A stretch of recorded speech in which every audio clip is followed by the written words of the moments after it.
자, 여러분, 성경에는요, 하나님을 일컫는 여러 가지 다른 명칭들, 별칭들이 등장을 합니다. 여호와 이레, 자, 기도하면서도 말씀을 드렸는데요, 여호와 이레는 준비하시는 하나님, 공급하시는 하나님이라는 뜻이고요, 여호와 니시는 승리하게 하시는 하나님이라는 의미를 가지고 있습니다. 이 중에 여호와 라파라는 이름도 있는데요, 이 여호와 라파라는 이름은 하나님이 이스라엘 백성들에게 직접 가르쳐 주신 이름입니다. 출애굽기 15장을 보시면은요, 이 출애굽에서 나온 이스라엘 백성들이 광야 생활을 할 때 각종 질병 때문에 고통당하고 어려워하는 모습을 하나님이 보세요.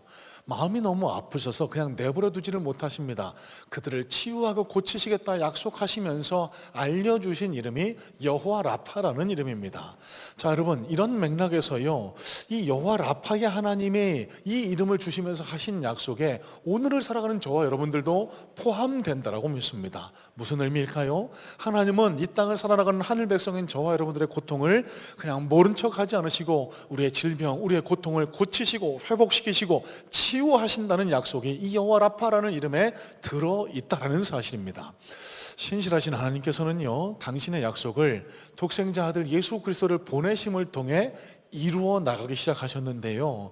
자, 여러분, 오늘 본문에도 등장하는 예수님의 치유 사역, 여러분, 복음서를 살펴보니까요, 마태, 마가, 누가, 요한 이 네 가지 복음서에 예수님이 귀신을 쫓으시고 질병을 치유하시는 이 사역이 무려 72건이나 기록이 되어 있습니다. 신학자들에 따르면은요, 예수님께서 이 땅에 오셔서 행하신 공생의 사역 약 3분의 1에 해당하는 아주 중요한 내용에 해당한다 볼 수 있는데요. 자, 여러분, 그러면 예수님의 이 사역이 우리에게 의미하는 바는 뭐겠습니까?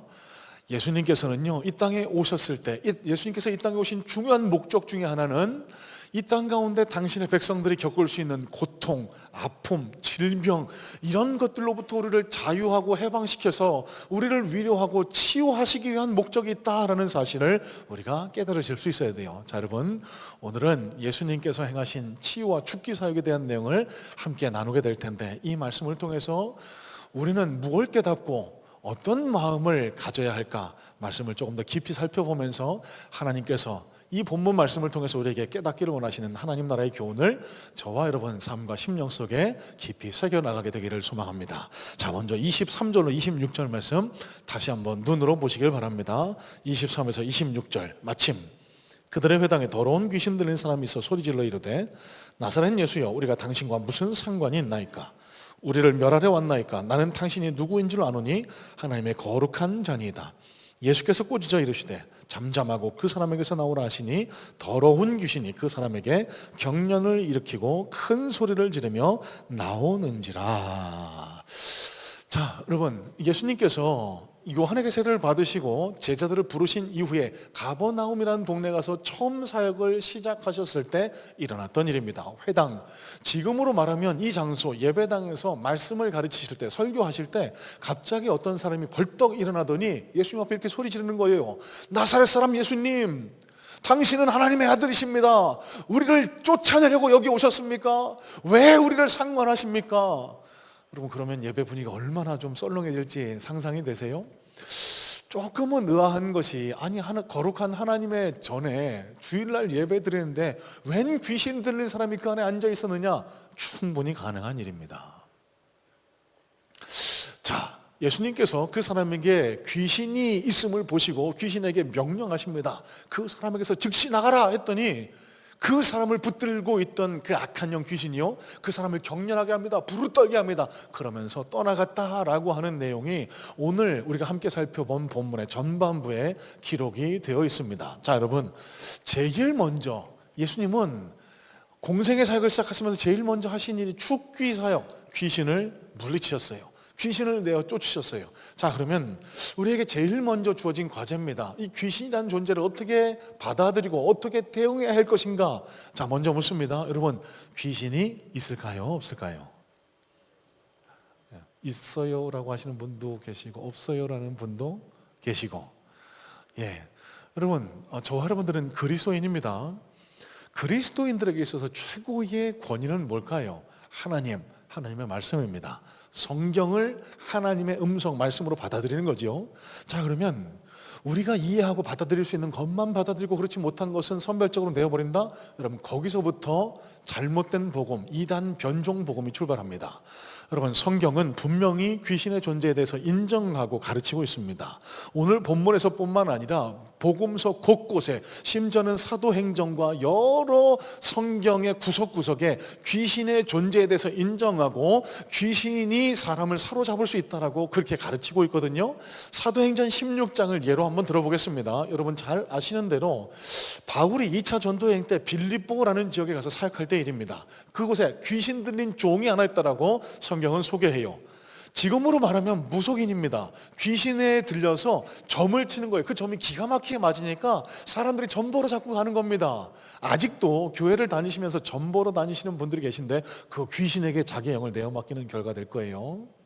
어쨌든 간에 사도 바울이 이 귀신을 내어 쫓는 그 사역이 사도행전 16장에 기록이 되어 있습니다. 자, 여러분, 그러면 예수 믿는 그리스도인으로서 귀신의 존재에 대해서 어떻게 받아들이는 것이 옳은가? 귀신은 존재합니다. 자, 그런데 일반적으로 교회를 다니시든 그렇지 않으시든 간에 귀신에 대해서 일반적인 태도 두 가지를 우리는 크게 분류해 볼 수 있습니다. 첫 번째는 없다는 겁니다. 없다고. 아니, 사람이 저 달나라도 가고 화성도 가고 이 허블망령으로 천체 끝도 바라보는 이 시대에 무슨 신하나 까먹는 소리냐고. 귀신 그런 거 없다고. 사람들의 상상에 만들어낸 결과물이라고 그렇게 없는 존재로 무시하고 치부하는 경우가 있는가 하면 다른 한편은 있다라고 인정합니다. 하지만 문제는 대다수가 예수를 믿지 않는 분들인데요, 두려워합니다. 귀신이 존재한다 하지만 그 귀신이라는 존재는 너무나 크고 강력해서 사람의 힘으로는 어찌할 바가 없다. 그러니까 그 귀신을 잘 섬겨야 된다. 여러분, 이게 다 무속신앙을 섬기는 분들의 태도 아닙니까? 무속인들에게 가서 돈을 갖다 바치고 구슬하고 여러 가지 종교 행위를 통해 그 영적인 존재를 달래려고 하는 행위, 이 무속신앙의 기저에는 다 이 영적인 존재 귀신을 두려워하는 마음이 깔려 있다는 거예요. 자, 그러면 그리스도인인 저와 여러분들은 이 귀신을 어떻게 받아들이는 것이 옳을까요? 존재합니다. 존재해요. 성경이 그렇게 증거하니까요. 귀신은 있습니다. 있고 말고요. 하지만 여러분, 우리가 귀신에 대해서 가져야 할 태도는요, 두려움이 아닙니다. 왜요? 오늘 예수님이 어떻게 하셨죠? 그 귀신에게 명령하세요. 명령. 내가 내게 명하노니 그 사람에게서 즉시 떠나가라. 그랬더니 어떻게 됐죠? 떠나갔습니다. 떠나갔어요. 여러분, 성경이 우리에게 뭘 가르쳐 줍니까? 이 자리에 앉아 예배하는 모든 분들이 하나님의 영으로, 예수 그리스도의 능력으로 사단의 자녀가 아닌 하나님의 자녀가 되는 권세를 누리고 있는 줄로 믿습니다. 곧 그 이름을 믿는 그 뜻대로 행하는 자에게는 하나님의 자녀가 되는 권세를 주셨으니라고 성경은 우리에게 증거하고 있는데요. 자, 그러면 하나님의 자녀가 됐을 때는 하나님의 아들이신 예수 그리스도께 속해 있는 권세, 그 능력도 우리에게 전이가 되는 거예요. 그럼 어떤 능력도 전이가 될까요? 악하고 더러운 영, 귀신에게 두려워 떨지 않는 능력, 그 귀신을 명해서 떠나가라고 그렇게 명령할 수 있는 능력. 자, 그러면 그리스도인인 저와 여러분이 이 악한 영적인 존재, 귀신을 대할 때 우리가 가져야 할 가장 기본적인 태도입니다. 하나님보다 더 큰 영적인 존재는 없다.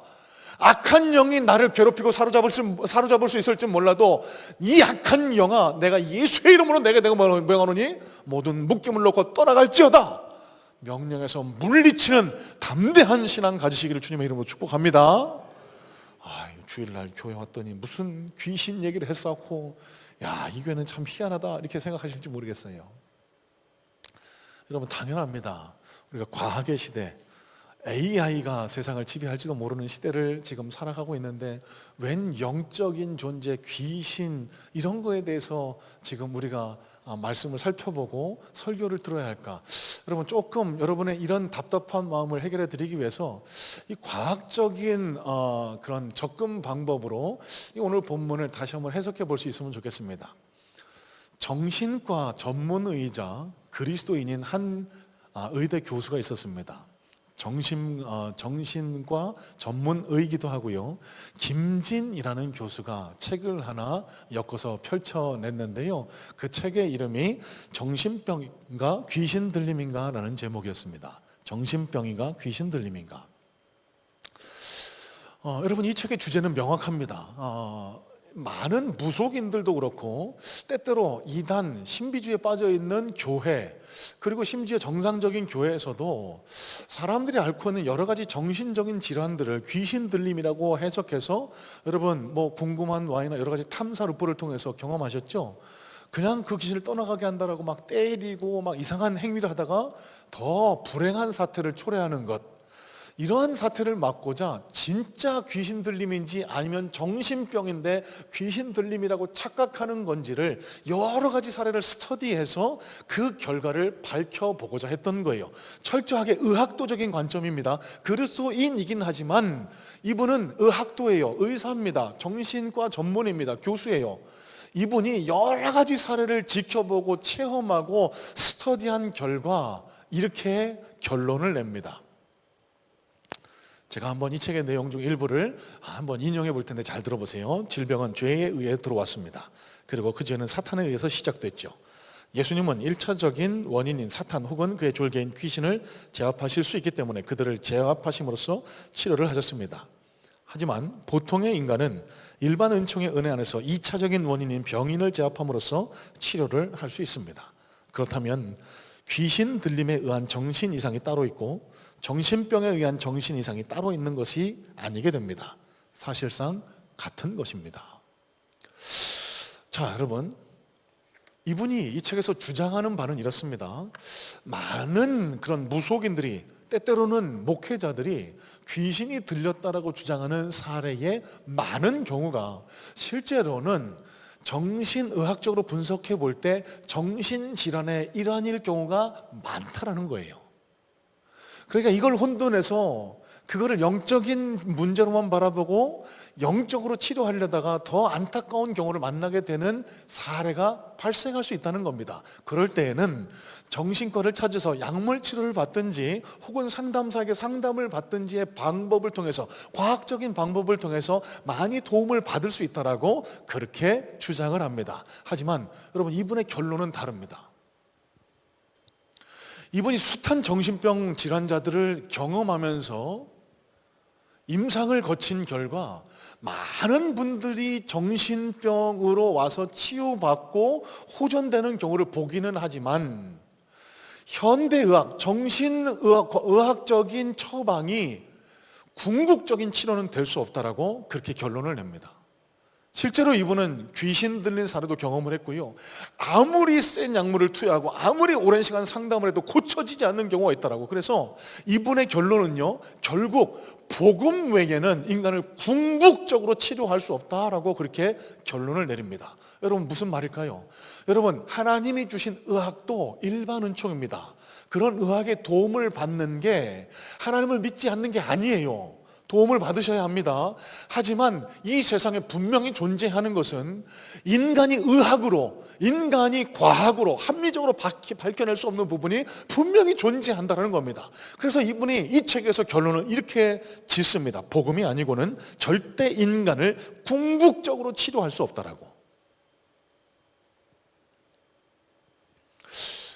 목사님, 저는 우울증도 아니고 아무런 정신병력이 없는데 제가 이 정신병자 같은 소리를 계속 듣고 있어야 되나요? 예, 들으셔야 합니다. 왜일까요? 여러분, 저와 여러분들이라고 사단의 귀신 들림 공격 대상에서 제외되는 건 아니기 때문에, 여러분, 제가 여러분들께 경고드리고 여러분들께 권면해드리고 싶은 것은 심각한 지경의 귀신 들림, 그러니까 정상적인 아닌 상태를 그렇게 말씀드리는 건 아니고요, 우리 누구나, 평범한 누구나가 경험할 수 있는 이 귀신 들림의 상태까지도 거론하고자 합니다. 이게 뭘까요? 여러분, 우리는 때때로 살아가면서 내가 아닌 것처럼 느껴질 때를 경험하게 되죠. 여러분, 없으세요? 저는 있는데, 요즘에야 많이 줄어들었지만 길 가다가 갑자기 끼어들어서 화가 나서 문을 내려 빵빵하고 뭐 이렇게 하다 보면은 지나가 보면 그럽니다. 내가 왜 이러지? 내가 뭐 씌었나?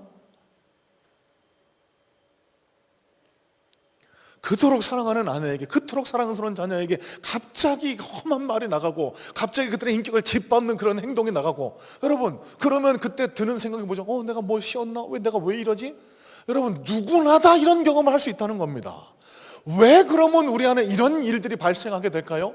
여러분, 사도 바울이 로마서 7장에서 우리 현재 상태를 이렇게 분석을 해냅니다. 우리 안에는 두 가지 인격이 존재한다고, 두 가지 영이 존재한다고요. 한 가지 영은 예수 믿어서 구원받은 영, 그러니까 하나님을 닮고 하나님의 말씀을 따르고 예수를 닮은 모습으로 살아가고 싶은 새 영이 존재하지만, 아직도 내 옛 영, 그러니까 죄악을 좋아하고 사단에게 붙들린 채로 아직도 하나님을 멀리하고 죄를 사랑하는 그 내 옛 자아가 동시에 존재한다라고. 그래서 사도 바울이 한탄하지 않습니까? 오호라, 나는 곤고한 사람이로다. 누가 이 사망에서 나를 건져낼 것이냐.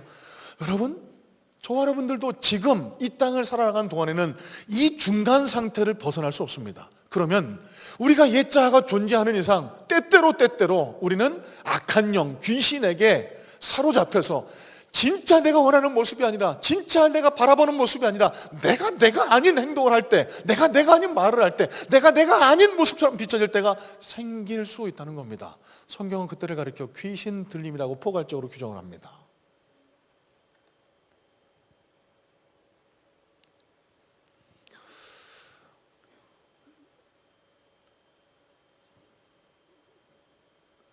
결혼을 하고 가정이 있는데도 불구하고 사랑하는 아내가 아니라 다른 여인에게 끊임없이 마음이 빼앗기는 경우, 여러분 왜 그럴까요? 사랑의 식어서라고 대부분 그렇게 분석을 하지만 어쩌면 악한 영이 우리의 마음을 사로잡아서 가정을 쪼개려고 지금 내 마음을 통제하고 있을지도 모릅니다. 나는 거룩하고 깨끗하게 살고 싶은데 그 포르노, 음란물에 중독돼서 그걸 정기적으로 보지 않으면은 인생의 낙을 느끼지 못해.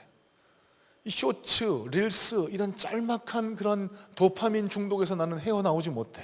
이 게임, 술, 도박, 마약 이런 것들로부터 나는 절대로 벗어나지 못해. 여러분, 왜 그럴까요? 내가 시켜서? 아니요. 악한 영에게 사로잡혀서 그 구속과 속박에서 벗어나오지 못하고 있을 수 있습니다. 여러분, 예수님이요, 이 땅을 살아나가는 사람들의 이 안타까운 모습을 보시고 이런 악한 영으로부터의 억압과 속박과 굴레로부터 우리를 자유하게 하시려고 이 땅에 오셨다라는 사실을 기억하실 수 있어야 돼요. 그래서 그 누가복음 4장 18절 19절에 유명한 이 말씀이 기록됩니다. 주의 성령이 내게 임하셨으니 이는 가난한 자에게 복음을 전하게 하시려고 내게 기름을 부으시고 나를 보내사 포로된 자에게 자유를, 눈먼 자에게 다시 보게 함을 전파하며 눌린 자를 자유롭게 하고 주의 은혜를 전파하게 하려 하심이라 하였더라. 여러분, 예수님이 왜 공생의 사역 첫 번째를 귀신을 쫓아내는 사역을 행하셨을까? 왜 이 말씀을 우리로 읽게 하시고 묵상하게 하셨을까? 여러분, 우리는 인정하지 못하지만, 인지하지 못하지만 우리도 때때로 사단, 아직도 공중권세 잡은 그 악한 영에 의해서 하나님의 뜻대로 살지 못하고 하나님의 말씀대로 살지 못하는 그런 안타까운 모습이 남아있을지 모릅니다. 그러면 우리의 인격이 무너지고 우리의 인간관계가 무너지고 우리의 가정이 깨지고 우리의 사업이 무너지는 안타까운 경우가 일어날 수 있어요. 아무리 지금 평탄하다고 그래도 이 사단의 속박과 굴레로부터 완전히 해방하지 않으면, 자유하지 않으면 언제건 우리 가정이, 내 삶이 무너질지 모르기 때문에 여러분, 저와 여러분들에게 필요한 것은 무엇이겠습니까? 예수 그리스도가 필요합니다. 예수 그리스도의 십자가가 필요합니다. 여러분, 다가오는 고난주간 그리스도의 십자가 앞으로 나아오시기를 바랍니다. 여러분들도 인지하지 못하는 어떤 고통과 속박 아래 놓여 있는지 모르지만, 여러분, 이 고난에 기쁨으로 동참하셔서 십자가 아래에 내 심령과 내 삶을 내어 맡겨보세요. 오늘 말씀을 통해, 누가복음 4장 말씀을 통해 하나님이 약속하셨던, 예수 그리스도가 약속하셨던 악한 영으로부터 자유하게 됨, 해방됨, 완전히 풀려남의 역사를 우리 모든 성문의 성도들이 경험하실 수 있게 되기를 간절한 마음으로 소망하고 축복합니다. 자, 두 번째입니다. 29절로 31절의 말씀. 29절로 31절입니다. 회당에서 나와 곧 야고보와 요한과 함께 시몬과 안드레의 집에 들어가시니 시몬의 장모가 열병으로 누워있는지라. 사람들이 곧 그 여자에 대하여 예수께 여짜온데 나아가사 그 손을 잡아 일으키시니 열병이 떠나고 여자가 그들에게 수종드니라. 자, 두 번째 예수님이 행하신 사건은요, 열병으로 누워있는 베드로의 장모를 고치신 사건입니다.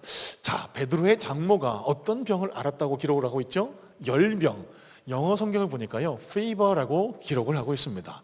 fever. 의학적인 지식이 있으신 분들은 대번에 알아차리실 텐데 이 열병, fever는요, 약한 감기 증상을 가리킬 때 표현하는 단어이기도 하죠. 목사님, 그러면 그냥 타이레놀 좀 한두 개 먹고 물 많이 마시고 쉬우면 되는 거 아닙니까? 여러분, 그렇지 않습니다. 오늘 본문과 동일한 사건을 기록하고 있는 누가복음에는요, 베드로 장몽의 증상을 조금 더 자세하게 기록을 합니다. 여러분, 누가가 누구죠? 의사입니다. 누가가 의사였는데 의사로서 바라본 처방이 헬라 원문으로 이렇게 기록돼요. 퓨레토 메가로, 그러니까 심한 열병. 영어로 직역하면 severe fever라고 그렇게 번역할 수 있을 것 같아요. 아니, 그러면은 이 열병이 그렇게 심각한 걸까? 예. 여러분, 많은 성경학자들이 이 베드로 장모가 겪었던 열병을 댕기열병 정도로 그렇게 해석하곤 합니다. 이 당시에는 의학적 그리고 또 약학적인 그런 수단이 많이 없었기 때문에 이런 열병으로도 목숨을 잃는 경우가 종종 발생하기도 했던 것으로 알려져 있죠. 여러분, 지금이라고 다를까요? 아니잖아요.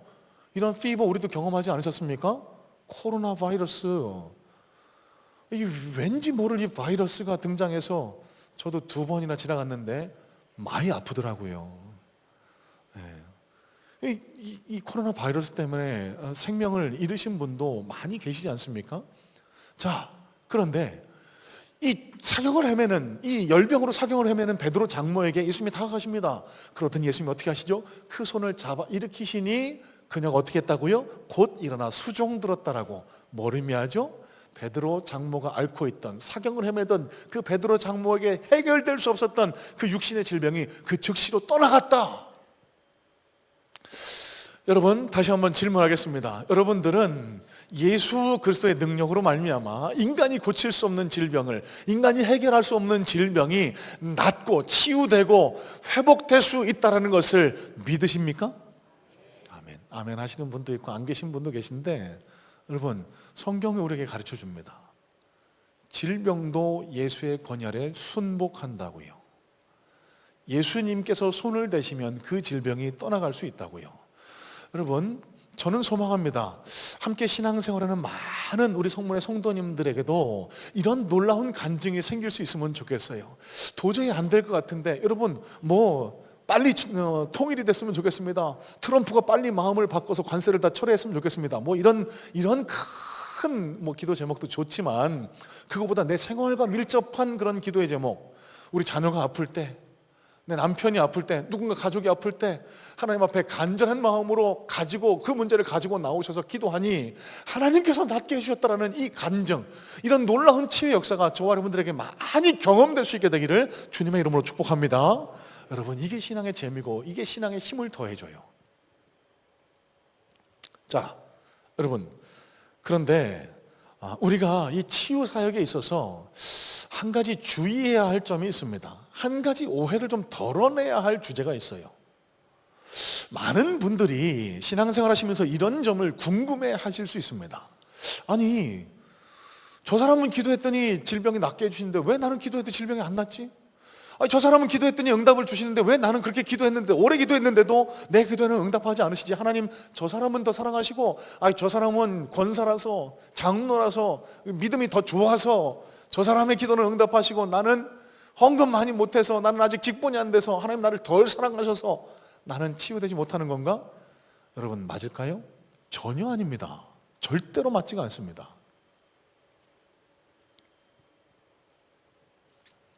여러분, 실제로 우리 교회 안에서도, 우리 주변에서도 이런 사례가 종종 발견이 됩니다. 저희 교회에 똑같은 질병을 앓으신 2분이 계셨는데요, 한 분은 지금 이 자리에도 앉아 계시네요.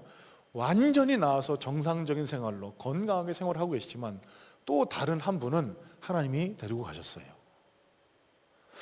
자, 여러분, 그러면 우리 흔히 생각할 때 기도에서 난 분이 승리자고, 이 사람이 믿음 좋은 분이고, 이분을 하나님이 더 사랑하시고, 돌아가신 분은 하나님이 덜 사랑하신다, 하나님이 이분을 벌 주신 거다, 이분은 실패했다, 이렇게 생각하기가 쉬워요. 맞습니까? 아니에요. 여러분, 성경적인 관점에서 전혀 틀립니다. 그렇지가 않습니다.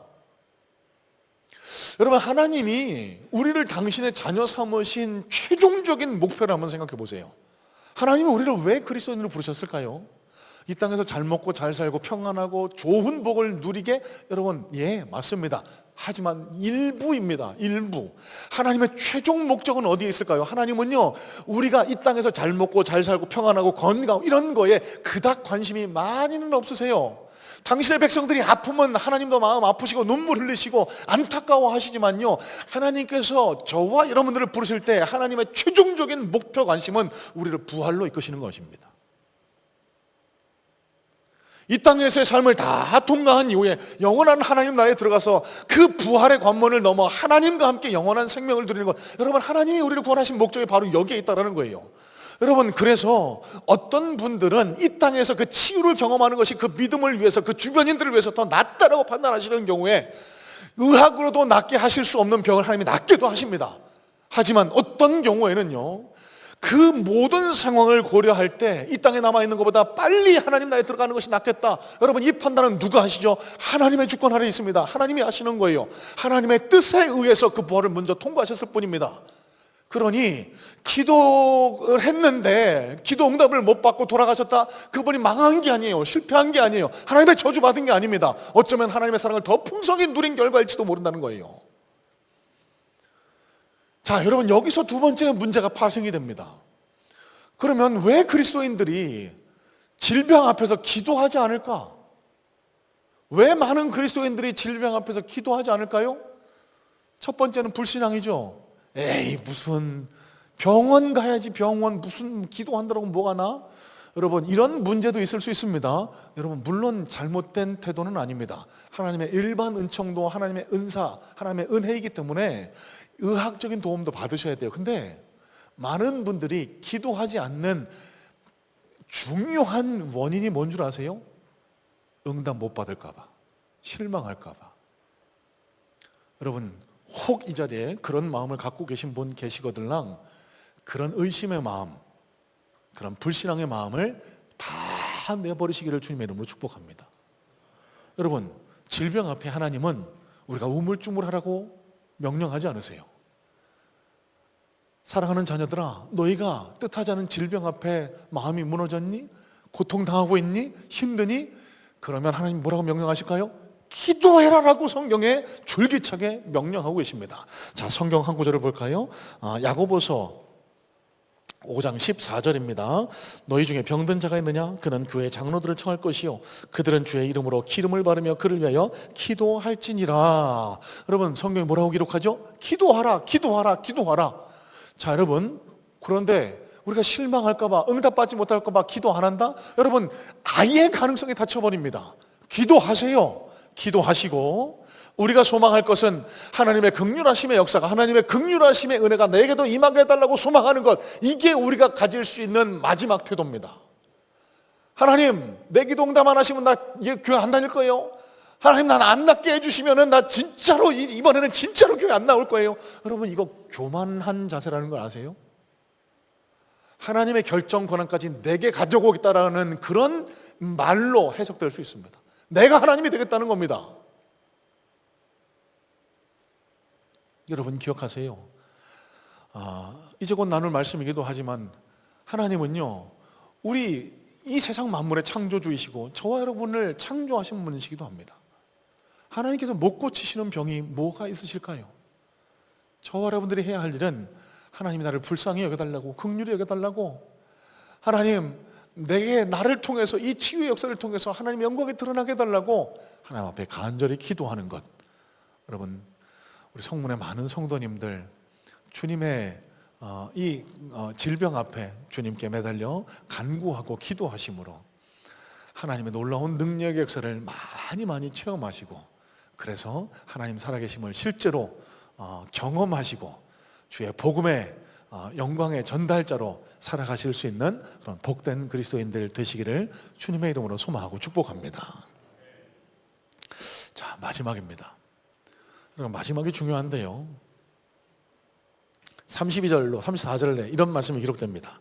저물어 해질 때에 모든 병자와 귀신 들린 자를 예수께 데려오니 온 동네가 그 문 앞에 모였더라. 예수께서 각종 병이 들린 많은 사람을 고치시며 많은 귀신을 내쫓으시되 귀신이 자기를 알므로 그 말하는 것을 허락하지 아니하시니라. 자, 여러분, 예수님께서 회당에 들어가 말씀을 전하실 때 귀신을 쫓아내시고 바로 베드로 장모에게 가셔서 그에게 질병을 낫게 하신 이후에 그날 저녁에 일어난 일입니다. 얼마나 많은 사람들이 몰려왔을까요? 많은 이들이, 귀신 들린 사람, 질병으로 고통당하는 사람이, 이야, 저 희한한 사람, 용한 사람이 등장했다, 저 사람한테 가면 귀신이 떠나고 질병이 낫는다더라. 예수님 앞에 나옵니다. 예수님이 그 귀신을 다 쫓으시고 질병을 낫게 하셨어요. 자, 그런데 그 가운데 이해할 수 없는 한 구절이 등장합니다. 뭐죠? 한 귀신이 이렇게 소리쳐요. 당신은 신 아닙니까? 하나님 아닙니까? 이건 반칙 아닙니까? 내가 당신이 누군 줄 압니다. 그럴 때 예수님이 이렇게 반응하십니다. Don't tell anybody who I am. 내가 누구인지 아무에게도 말하지 마. 여러분, 성경에 이해하기 어려운 많은 장면이 등장하지만 여러분, 이것도 참 납득하기 어려운 장면 아닐까요? 아니, 저 같으면은, 제가 뭐 그런 일이 잘 나타나진 않습니다만, 딱 기도했더니 갑자기 안전뱅이가 일어났어요. 막 평생을 못 걸으시던 분이 막 뛰어다닙니다. 그러면은 저는 그거 동영상 꼭 찍어서 쇼츠에 올리고 그럴 것 같은데, 그래야 부흥할 거 아니에요. 제 이름이 더 널리 알려질 거 아닙니까? 왜 예수님은 그런 알리지 말라고 하셨을까요? 자, 여러분, 중요한 신학적 주제 중에 하나인 이 토픽을 신학자들은 메시아닉 시크릿, 그러니까 메시아의 신비성, 은닉성이라고 그렇게 표현을 하기도 합니다. 왜 그러셨을까? 일반적으로는 이렇게 해석을 해요. 예수님께서 이제 사역을 3년 반 동안 하셔야 되는데 이 로마 당국 혹은 유대 종교 지도자들과 일찍 충돌하는 것을 원하지 않으셨더라고. 저는 이 의견에는 동조하지 않습니다. 예수님이 3년 반 동안 행하신 사건을 볼 때 로마와 유대인들과의 충돌을 두려워하시거나 기피하신 적은 없어요. 이런 맥락에서 볼 때 이런 해석은 조금 설득력이 떨어지는 해석이라고 저는 받아들입니다. 자, 그러면 왜 예수님이 자기가 누구신지를 밝히지 말라고 하셨을까? 여러분, 여기에 중요한 신학적 주제가 담겨 있고 오늘 설교의 핵심 메시지가 담겨 있습니다. 여러분, 예수님이 왜 자기가 메시아임을, 내가 누구인지를 알리지 말라고 했을까요? 많은 사람들이 몰려왔습니다. 왜요? 병 고치러요. 문제 해결하려요. 예수님을 뭐로 바라봤을까요? 훌륭한 의사로 바라봤을 겁니다. 문제 해결사로 바라봤을 거예요. 어떤 문제 해결사로 바라봤을 겁니다. 예수님은 그걸 원하지 않으셨던 겁니다. 예수님은 왜 이 땅에 오셨을까? 궁극적으로 예수님께서 이 땅에 오신 목적을 한번 머릿속으로 떠올려 보시길 바랍니다. 예수님은요, 앞서도 말씀드렸지만 저와 여러분들이 이 땅에서 겪는 고통, 아픔 공감하세요. 눈물 흘리세요. 고치고 위로하기를 원하십니다. 하지만 그게 최종적인 목표는 아니었습니다. 그 일을 통해 하나님을, 나를, 예수 그리스도로 바라보기를 원하셨던 거예요. 너희가 이 땅을 살아갈 때 최종적인 구원은 어디 있는지 아니? 너희가 이 질병에서 낫는다라고 해서 영원히 사는 게 아니야. 너희가 이 질병에서는 잠시 노임을 받지만 얼마 안 있어 다른 질병이 찾아올 거고 그 질병 때문에 너는 이 세상을 떠날 수 있어. 그러면 너는 무엇이 너를 진짜 구원해 줄 것인지를 깨달을 수 있어야 돼. 예수님은요, 우리의 육신, 질병을 치유하기 위해서 이 땅에 오신 것뿐 아니라 궁극적으로는 우리의 영혼을 구원하시기 위해서 이 땅에 오셨다라는 사실. 여러분, 이게 언제 이루어집니까? 십자가 사건을 통해서 이루어집니다. 예수님은요, 아셨어요. 당신이 십자가에 달려 돌아가지 않으시면 아무도 부활로, 구원으로, 영생으로 돌아올 수 없다라는 사실을. 그래서 그때까지 나에게 문제 해결만을 위해서 다가오는 많은 애들에게 당신이 용한 의사라고, 훌륭한 치유자라고 알려지기를 원하지 않으셨던 겁니다. 자, 그러면 마지막으로 오늘 본문에서 우리가 가장 되새겨야 할, 가장 마음에 품어야 할 핵심 주제는 무엇인지를 말씀드리면서 오늘 설교를 정리할까 합니다. 여러분, 오늘 말씀을 읽으시면서 여러분의 눈과 귀가 자연스럽게 귀신이라는 단어, 질병의 치유라는 단어에 쏠리실 수 있습니다. 당연한 결과입니다. 자연스러워요. 왜요? 많은 이들이 신비로운 현상, 그리고 당장 우리가 당면한 문제를 해결하기를 원하기 때문에요. 예수님 앞에 몰려온 무리들도 그랬습니다. 여러분, 과연 그런데 하나님이, 예수님께서 이 일을 위해서 이 땅에 오셨을까요? 이것만 기억하기를 원하셨을까요? 하나님께서 마가를 통해 이 마가복음 1장의 이 죽기 사역, 질병의 치유 사역을 기록하신 근본적인 목적은 무엇일까요? 여러분, 우리가 한 번쯤은 의문을 품어야 된다고 생각하지 않으세요? 자, 그 해답이요, 제일 앞선 21절, 22절에 담겨 있습니다. 21절, 22절 다시 한번 눈으로 보시겠습니까? 21절, 그들이 가버나움에 들어가니라. 예수께서 곧 안식일에 회당에 들어가 가르치심에 뭇사람이 그의 교훈에 놀라니 이는 그가 가르치시는 것이 권위 있는 자와 같고 서기관들과 같지 아니함일러라. 자, 저 뒤에 27절도 한번 보겠습니다. 다 놀라 서로 물어 이르되 이는 어찌미냐 권위 있는 새 교훈이로다. 여러분, 오늘 본문에서 저는 여러분들이 이 단어 하나를 품으셨으면 좋겠어요. 권위. 여러분, 이 모든 사역을 통해 하나님이 우리에게 심어주기를 원하시는 메시지는 딱 하나 이겁니다. 예수 그리스도가 최종적인 권위자라는 겁니다. 회당에 들어가 가르치셨을 때 서기관들이 놀랍니다. 성경학자들, 성경의 정통한 학자들이 놀랍니다. 뭘 가르쳐주기를 원하셨을까요? 모든 지혜의 근본, 지식의 근본, 말씀의 근본, 그 권위는 하나님으로부터 나온다, 이걸 가르쳐주기를 원하셨던 거예요.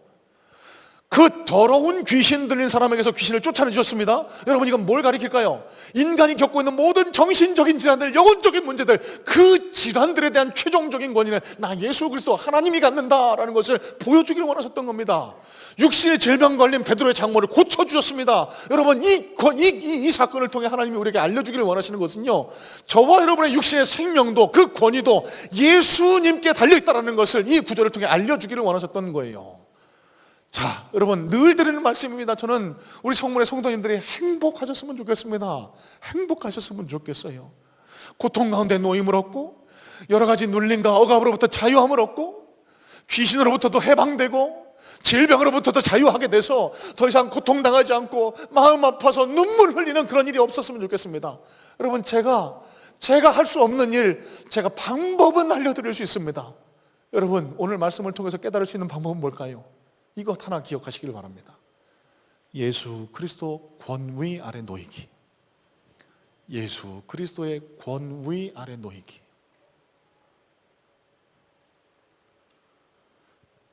여러분, 이제 내일부터 고난주간을 우리가 한 주간 보내게 됩니다. 저는 그 어느 때보다 좋은 기회라고 생각을 해요.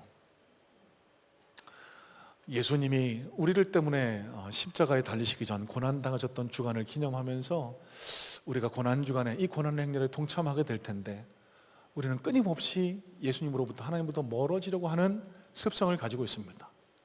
우리 자신을 쳐서 복종시키는 겁니다.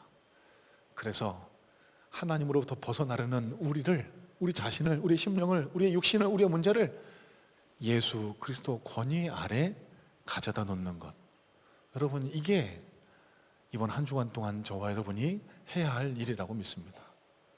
그리고 저는 확신합니다.